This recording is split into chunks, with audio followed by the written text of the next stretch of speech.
Hola, mi nombre es Agustina Begliardo y voy a hablar sobre el manejo de insuficiencia cardíaca. Para hacer un repaso rápido, voy a comentar un poco sobre la definición, clasificación, manifestaciones clínicas y diagnóstico antes de hablar un poquito del tratamiento. Podemos definir a la insuficiencia cardíaca como un conjunto de signos y síntomas que se produce debido a la incapacidad del corazón para expulsar la sangre suficiente para los requerimientos metabólicos de los tejidos, o bien, si solo es capaz de hacerlo sufriendo una sobrecarga del corazón.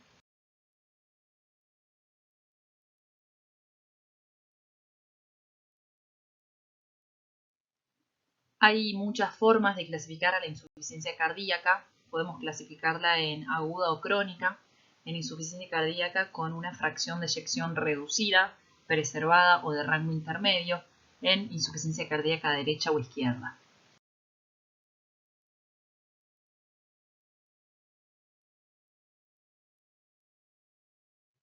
Podemos encontrar manifestaciones clínicas retrógradas propias de la insuficiencia cardíaca derecha, como disnea, ingurgitación yugular, hepatomegalia, edemas periféricos.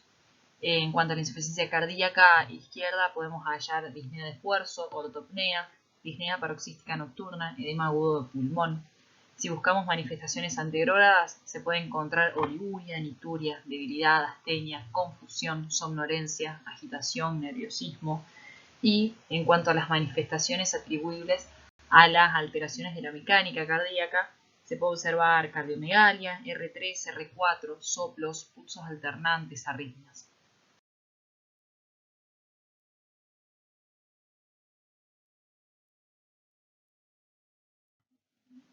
Ahora, si tenemos un paciente con una sospecha fuerte de insuficiencia cardíaca, tenemos que hacer una buena historia clínica con anamnesis y con un examen físico buscando los hallazgos clínicos que mencioné anteriormente y un electrocardiograma.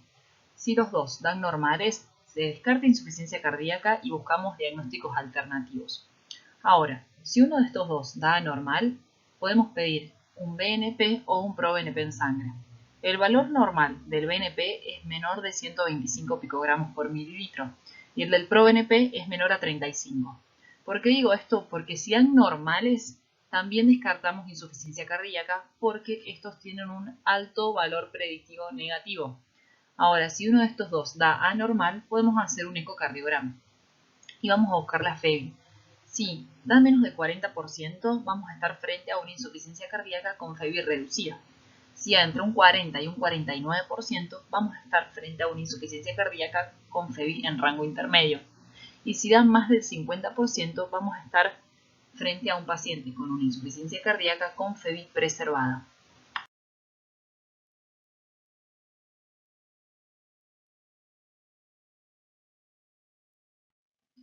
Bueno, voy a hablar un poco del tratamiento de la insuficiencia cardíaca con FEBI reducida, ¿sí? El objetivo del tratamiento es reducir la mortalidad y la morbilidad, es decir, reducir los síntomas, mejorar la calidad de vida relacionada a la salud y el estado funcional y disminuir la tasa de hospitalización de los pacientes. Para ello vamos a usar un tratamiento no farmacológico y uno farmacológico en el que voy a describir una etapa inicial y una secundaria. Respecto al tratamiento farmacológico, vamos a hacer hincapié en una dieta sin sal, es decir, se recomienda que los pacientes con insuficiencia cardíaca restrinjan la ingesta de sodio a 3 gramos por día. Vamos a perseguir una restricción de líquidos principalmente. Esto se hace en los pacientes que tienen insuficiencia cardíaca refractaria, o sea, muy sintomática, en estadio 4 de la clase funcional, o que tengan una hiponatremia sintomática. Podemos fomentar el abandono del tabaco. Las guías hablan sobre las 5A para dejar de fumar, que están en inglés, y estas acá se definen como preguntar sobre el tabaco, dar un consejo para dejar de fumar, evaluar la disposición de dejar de fumar, ayudar a los fumadores que están a punto de dejar de fumar y organizar un seguimiento del mismo. Es importante también, bueno, fomentar el ejercicio físico aeróbico y controlar el carnet de vacunación para chequear las vacunas antigripal todos los años y la antineumocócica cuando corresponde. Bueno, ahora sí, centrándonos un poco más en lo que es el tratamiento farmacológico de la insuficiencia cardíaca, vamos a buscar dos objetivos. Uno es prolongar la supervivencia y el otro es mejorar los síntomas. Acá abajo le dejé bien detallado cuáles son los fármacos que prolongan la supervivencia y cuáles son aquellos que se usan para mejorar los síntomas. Si se acuerdan, al principio del Power les comenté que el tratamiento farmacológico se basa en una terapia inicial y en una secundaria. Ahora, si bien el objetivo inicial de este tratamiento es aliviar los síntomas, la terapia con medicamentos se tiene que titular según la tolerancia de cada paciente, ¿sí? Para obtener el mejor beneficio clínico. Para ello se usa la combinación de 3 fármacos, un diurético, un IECA, un ARA o un INRA y un beta bloqueante. Bueno, con respecto a la terapia con diuréticos, generalmente se inicia con un diurético de Lassa. Estos se usan para aliviar los síntomas y signos de sobrecarga de volumen, como por ejemplo disnea, edemas periféricos, mientras se controlan los efectos adversos. Las guías recomiendan el uso de sacubitril/valsartán para pacientes con insuficiencia cardíaca con fiebre reducida. Este fármaco forma parte del grupo de los INRA. INRA significa que son inhibidores de la neprilicina y del sistema renina-angiotensina. Para entender un poco cómo funciona, la neprilicina es una enzima que degrada al proBNP y al BNP de la sangre, ¿sí?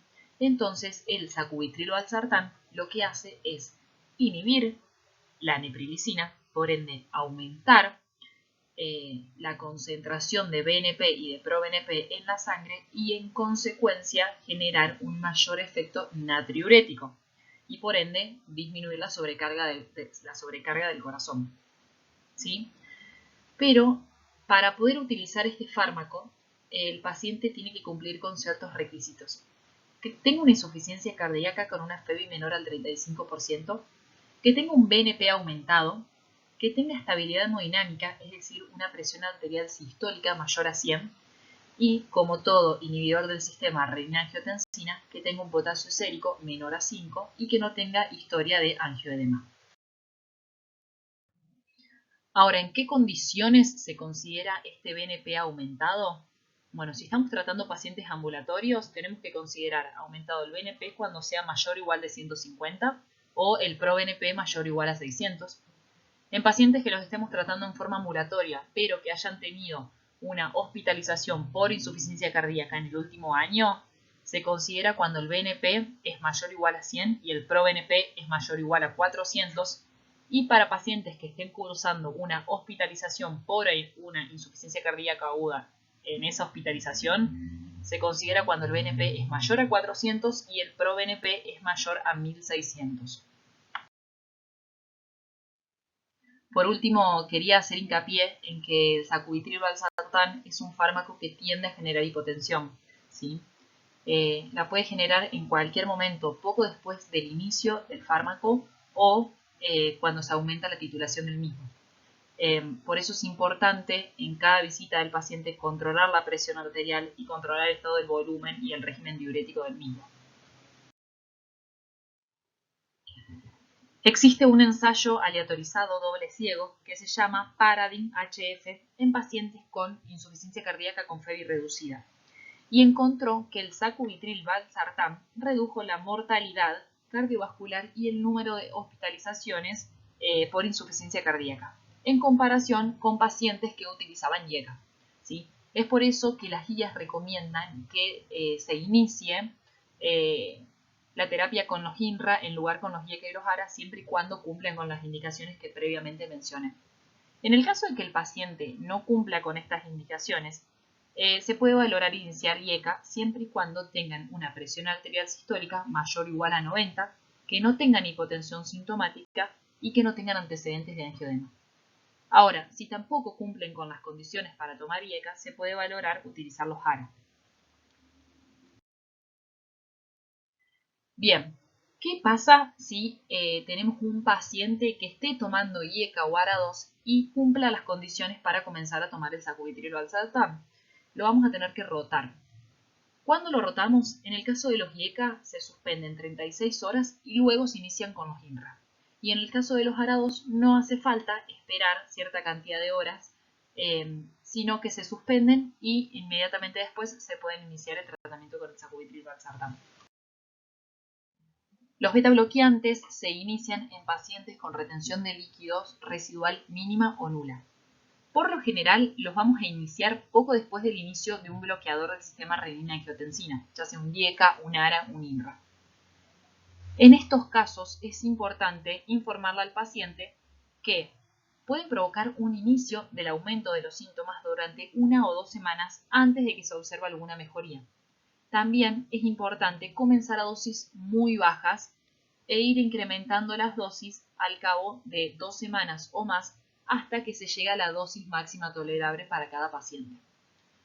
Les dejo acá anotadas a modo de repaso algunas contraindicaciones absolutas y relativas de los beta bloqueantes.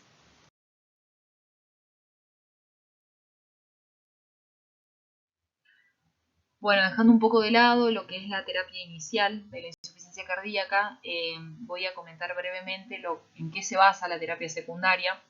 Se utilizan los medicamentos que dejé acá enumerados y es importante saber que estos se usan solamente en pacientes seleccionados.